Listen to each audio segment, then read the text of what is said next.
कुछ देर, ज़्यादा नहीं, बस 10 मिनट कुछ आप सुन लें। एक तो हदीस शरीफ, उसके बाद सलात सलाम पढ़ लेंगे। एक मरतबा दरूद शरीफ पढ़ लीजिए।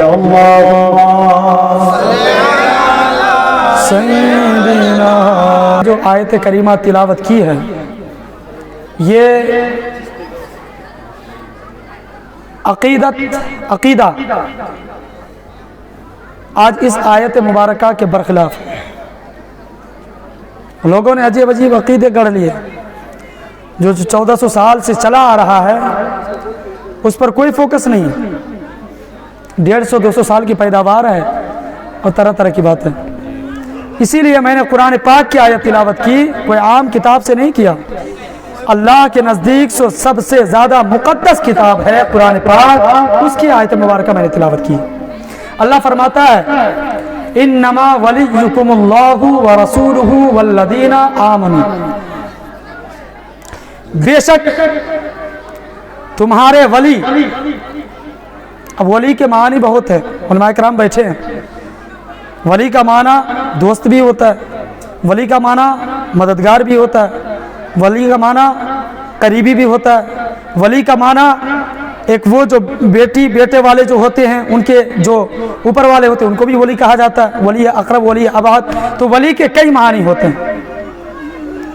तो यहाँ अल्लाह तबारक व तआला ने क्या फरमाया? मुतलक फरमाया कि तुम्हारे वली, यानी अपने बंदों को मुखातब करके फरमाया कि तुम्हारे वली अल्लाह है, तुम्हारा वली अल्लाह है, व रसूलुहु, और उसके रसूल हैं, वल्लदीना आमनू, और जो अल्लाह के नेक बंदे हैं, ईमान वाले, वो भी तुम्हारे वली हैं। और फिर उनकी सिफत बयान करता है अल्लाह रब्बुल इज्जत, अल्लदीना युकीमून अस्सलाह व यूतून ज़कात व हुम राकिऊन। वो ईमान वाले कौन हैं? जो नमाज़ें कायम करते हैं और ज़कात अदा करते हैं और रुकू करते हैं। और फिर आगे अल्लाह इरशाद फरमाता है, वमन यतवल्लल्लाह व रसूलहु वल्लदीना आमनू, और जो अल्लाह को, अल्लाह के रसूल को और ईमान वालों को वली मान ले, फ़इन्न हिज़्बल्लाहि हुमुल गालिबून, यही वो कौम है जो गालिब आने वाले हैं। समझ रहे हैं? लेकिन आज इसका बिल्कुल उलट है अकीदा। आज क्या कह दिया कि मददगार अल्लाह के सिवा कोई नहीं, किसी के अंदर यह सकत नहीं कि कोई मदद कर सके, जबकि हर दिन एक दूसरे की हम मदद से काम किया करते हैं, लम्हे लम्हे। अरे हम देख नहीं सकते बगैर आंखों की मदद के, हम बोल नहीं सकते बगैर जुबान की मदद के। अल्लाह ताला ने हमारे वजूद में इतने मददगार पैदा फरमा दिए, लेकिन वही है ना, ख़तम अल्लाहु अला कुलूबिहिम व अला समइहिम व अला अबसारिहिम, अल्लाह ने उनके दिलों पर, उनकी समाअत पर, उनकी बसारत पर मुहर कर दिया है। न वो हक सुन सकेंगे, न हक देख सकेंगे, न हक बोल पाएंगे। अल्लाह रब्बुल इज्जत ने क्या फरमाया कि ऐ मेरे बंदो, तुम्हारे वली जहां, तुम्हारा वली जहां मैं हूं, वहीं मेरा महबूब भी वली है। जो मेरे नेक बंदे हैं वो भी वली हैं। और अगर तुमने मुझे, मेरे महबूब को, मेरे नेक बंदों को वली मान लिया तो तुम ही गालिब होगे, तुम ही कामयाब होगे। अच्छा, हमारा अकीदा क्या है कि बिज़ात अल्लाह की बगैर अता के एक पत्ता भी नहीं हिल सकता। अल्लाह की बगैर अता के एक पत्ता भी हरकत नहीं कर सकता। लेकिन अगर अल्लाह अता कर दे तो जब से दुनिया बनी है और जब तक रहेगी तब तक का इल्म अल्लाह ने अपने बंदों को दे दिया। अता की बात है। और अल्लाह खुद फरमाता है, वअल्लमका मा लम तकुन तअलम, ऐ महबूब हमने आपको वो सारी चीजें सिखा दी जो आप नहीं जानते। और दूसरी आयत मुबारका में अल्लाह फरमाता, तिबयान लिकुल्लि शै, ये वो कुरान जिसमें हर चीज का बयान है। तो जब सारी चीजें अल्लाह ने अपने महबूब को सिखा दी तो बची क्या? फिर भी आज इतराज होता है, हुजूर को ये नहीं मालूम, हुजूर को वो नहीं मालूम, हुजूर को पीठ पीछे की खबर नहीं, माज़अल्लाह। ऐसे लोगों का ईमान हलक से नीचे उतरता ही नहीं। और ये मैं अपनी तरफ से नहीं कह रहा, नबी करीम सल्लल्लाहु अलैहि वसल्लम का फरमान है, कंजुल उम्माल की हदीस है, अल मुस्तदरक लिल हाकिम में भी है ये, नबी करीम सल्लल्लाहु अलैहि वसल्लम और मुस्लिम शरीफ में भी है। नबी करीम सल्लल्लाहु अलैहि वसल्लम ने फरमाया कि एक ज़माना आएगा कि कुछ लोग ऐसा कुरान पढ़ेंगे कि तुम सुनने वाले ये सोचोगे कि मुझसे बेहतर पढ़ रहे। वो लोग नमाजें इतनी कसरत से पढ़ेंगे, इतनी कसरत से पढ़ेंगे कि तुम्हें ऐसा लगेगा जैसे मेरी नमाजें इसके सामने कुछ नहीं है। लेकिन हुजूर खुद फरमाते हैं कि ईमान उनके हलक के नीचे उतरेगा जी।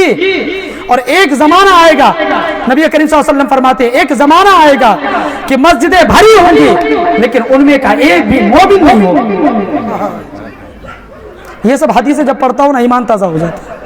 आज लोग कहते हैं ना कि मस्जिद में बड़ी कसरत है, तुम लोगों की मस्जिद खाली रहती है, हमारी मस्जिद भरी रहती है, तुम लोग सही नहीं हो। जब ये हदीस पे नजर पड़ती है तो पता चलता है जो ईमान वाले होते हैं उनके पीछे शैतान है, जिनके अंदर ईमान ही नहीं शैतान वहां जाएगा क्यों? जी जी बिल्कुल। जिनके पास कुछ मिलेगा तभी ना आदमी जाएगा। भाई ढेला किस पेड़ पे मारा जाता है? किस पेड़ पे ढेला मारा जाता है? जिस पेड़ पे कुछ ना हो उसी पे, जिस पेड़ पे फल हो उसी पे ढेला मारा जाता है। शैतान को पता है कि कहाँ ईमान है कहाँ ईमान नहीं है। जहाँ ईमान नहीं है वहाँ मेहनत ही नहीं करता। वो कुरान खूब पढ़ते हैं, नमाजें खूब पढ़ते हैं, तरावी खूब पढ़ते हैं, सारी चीजें खूब करते हैं, लेकिन जहाँ ईमान वाला है उसके पीछे शैतान लगा रहता है। यही वजह है कि हमारे सुन्नियों में बहुत सारे हजरात वो हैं जो शैतान को मात दिए हुए हैं, अल्हम्दुलिल्लाह मस्जिद में जाया करते हैं। कुछ लोग वह है जो शैतान के नरगे में फंस जाते हैं। मैं दुआ करता हूं उन हजरात के लिए कि शैतान के नरगे से उन्हें आजादी नसीब होती है। और आप हजरात भी नमाजें पढ़ें। नमाज पढ़ना आप पर वाजिब, आप पर फर्ज है। जिनके पास ईमान ही नहीं है नमाज आई कहां से उसके पास? नमाज का नंबर ईमान के बाद है। कहीं भी कुरान पाक में यह नहीं है इन्नल लदीना आमिनू वल्लदीना आमनू, कहीं भी आप पढ़ेंगे तो यही आएगा इन्नल लदीना आमनू व अमिलुस सालिहात। बेशक वो जो ईमान लाए और अच्छे काम किए। पहले ईमान बाद में अमल। तो सबसे पहली बात मैंने क्या बताई कि अल्लाह भी मददगार है, अल्लाह की अता से अल्लाह के महबूब भी मददगार हैं, और अल्लाह की अता से अल्लाह के नेक बंदे भी मददगार हैं। तो हम लोग अल्लाह के वलियों से मोहब्बत करते हैं कि नहीं? करते हैं ना? जरा हाथ उठाएं कौन कौन करते हैं? अल्हम्दुलिल्लाह सारे लोग करते हैं। और यह मोहब्बत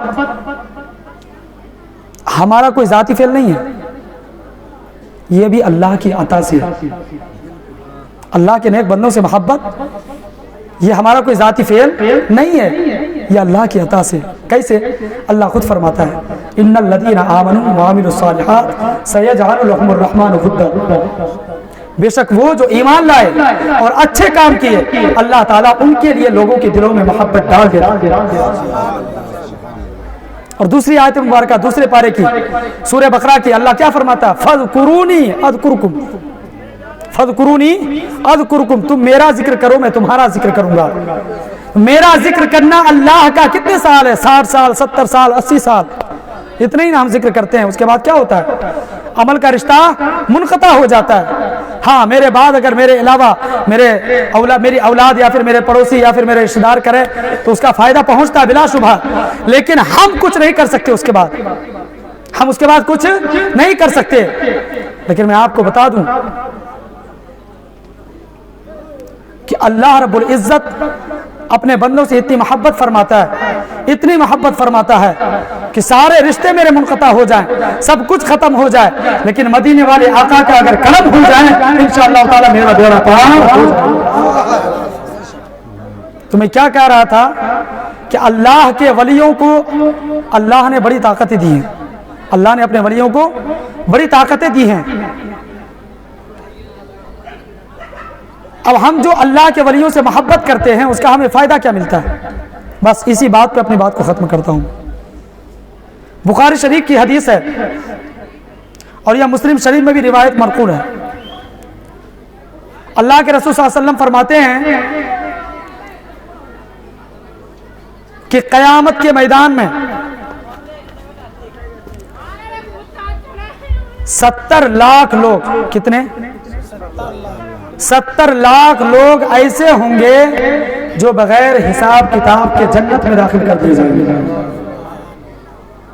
और पता है ये कौन लोग होंगे? कौन लोग होंगे? आगे अल्लाह के रसूल सल्लल्लाहु अलैहि वसल्लम फरमाते हैं, मैं सिर्फ मफहूम बताकर गुजर जाना चाहता हूं, ये वो लोग होंगे जो अल्लाह के नेक बंदों से सच्ची मोहब्बत किया करते थे।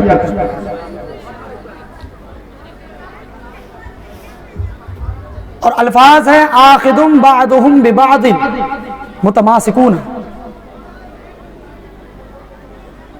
कि वो 70 लाख लोग, अब उनकी कैटेगरीज अलग अलग होंगी, कई लाइनें होंगी, और सबसे आगे उनका मुर्शिद होगा, सबसे आगे उनका मुर्शिद होगा, और वो एक दूसरे को पकड़े हुए होंगे और ऐसा लगेगा जैसे जंजीर है, जैसे जंजीर है। और वो मोहब्बत करने वाले लोग जो अल्लाह के वलियों से सच्ची मोहब्बत किया करते थे, अल्लाह ताला का फरमान होगा कि मेरे नेक बंदे से इन तमाम लोगों ने मोहब्बत की है, लिहाजा हुक्म होता है कि ये सब के सब जन्नत में दाखिल हो जाए। और ये रिवायत में आता है कि वो जो अल्लाह के वली होंगे जिनका मर्तबा सबसे बुलंद होगा, तमाम उनके जो है मुरीदीन होंगे, उनमें जो सबसे पीछे होगा, जब तक वो जन्नत में दाखिल ना हो जाए उनका वली, उनका मुर्शिद भी जन्नत में दाखिल नहीं होगा।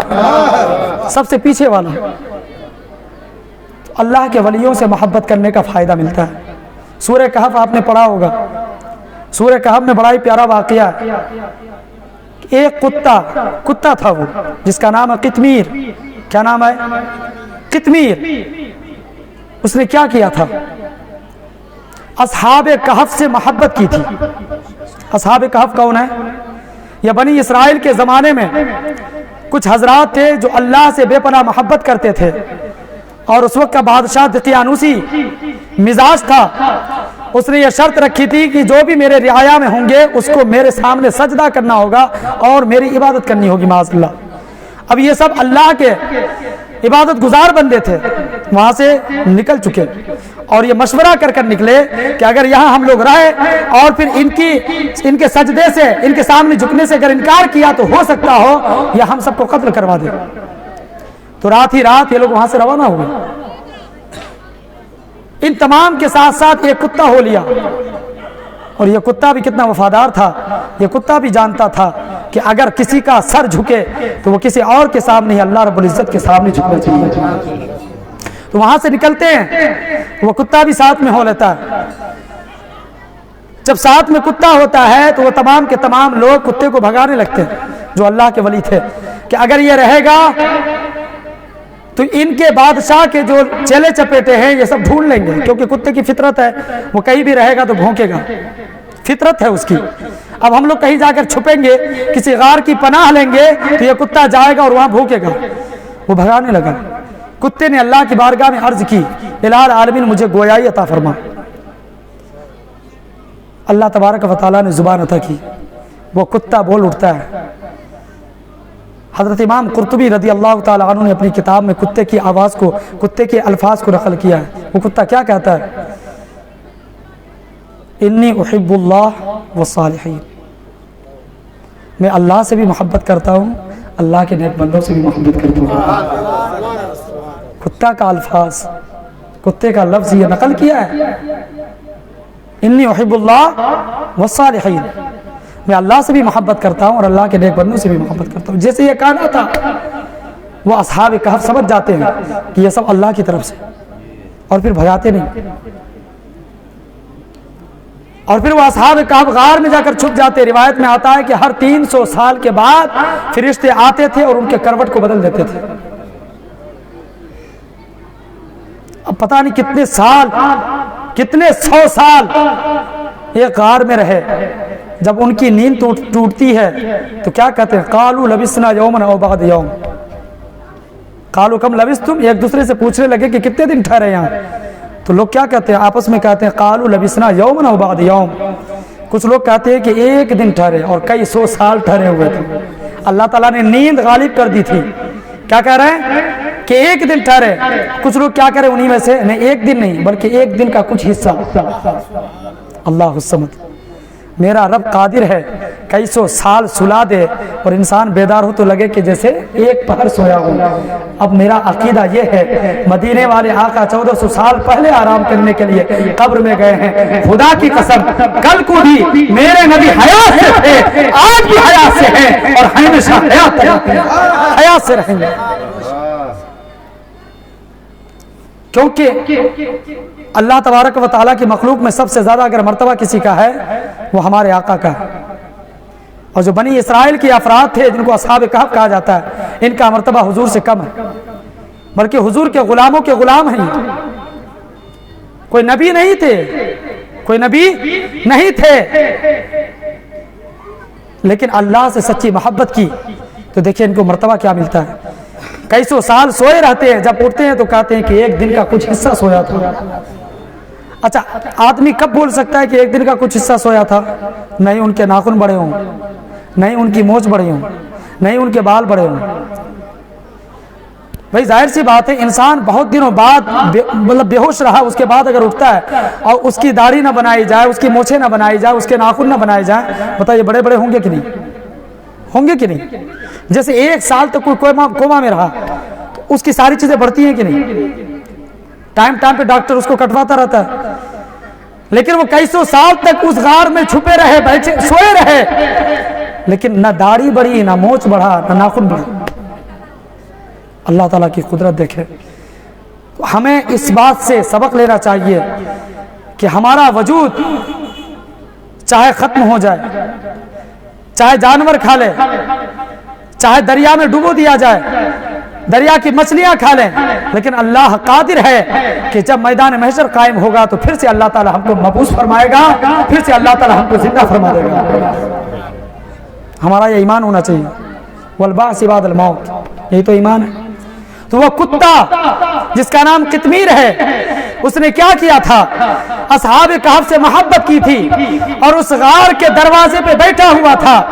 उस दरवाजे पे बैठे हुए अंदाज को भी कुरान ने नकल किया, कुरान ने नकल किया। तो अल्लाह ताला ने उस कुत्ते को क्या इनाम दिया?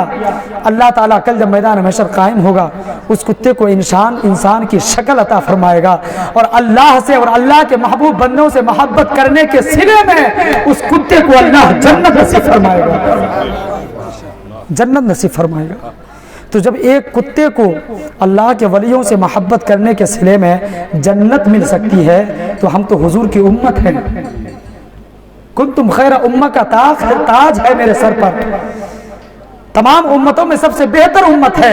अगर हम अल्लाह व रसूल से और अल्लाह के नेक बंदों से सच्ची मोहब्बत कर ले, मेरा ईमान है, अकीदा है, इंशाअल्लाह ताला अल्लाह जरूर हमें जन्नत से नवाजेगा। मेरी दुनिया भी अच्छी होगी, आखिरत भी संवर जाएगी। और जब इंसान नेक लोगों से मिलता है, उससे जुड़ता है, तो आप यकीन रखें कि उसकी जिंदगी में इनकलाब पैदा होता है। फिर वो नेक बनने लगता है, नमाजें पढ़ने लगता है, रोजे रखने लगता है, नेक काम करने लगता है। यही वजह है जब अल्लाह के वलियों से सच्ची मोहब्बत करते हैं, उनसे जुड़ने की कोशिश करते हैं। तो अल्लाह तबारक व तआला की बारगाह में दुआ है, अल्लाह ताला हम सबको अपने से, अपने महबूब से, अपने महबूब बंदों से सच्ची पक्की मोहब्बत करने की तौफीक अता फरमाए और इस मोहब्बत का हम सबको सिला अता फरमाए। इस महफिल मुबारक में जितने भी लोग आए और जितने भी लोगों ने जिस तरीके से भी हिस्सा लिया, अल्लाह ताला सबके हिस्सा लेने को अपनी बारगाह में कबूल फरमाए। सबकी इज्जत, सबकी आबरू, सबकी जो है कमाई, सबकी सेहत, सबकी उम्र में बरकत अता फरमाए। अल्लाह हम सबको जब तक दुनिया में रखे ईमान के साथ जिंदा रखे, जब इस दुनिया से उठाए ईमान के साथ उठाए। अल्लाह हम सबको ये दुनिया छोड़ने से पहले खाने काबा और गुंबद खजरा की हसीन वादी में जिलाए फिराए और वही मौत नसीब फरमाए। वाखिर दावाना अल्हम्दुलिल्लाहि रब्बिल आलमीन। खड़े हो जाइए।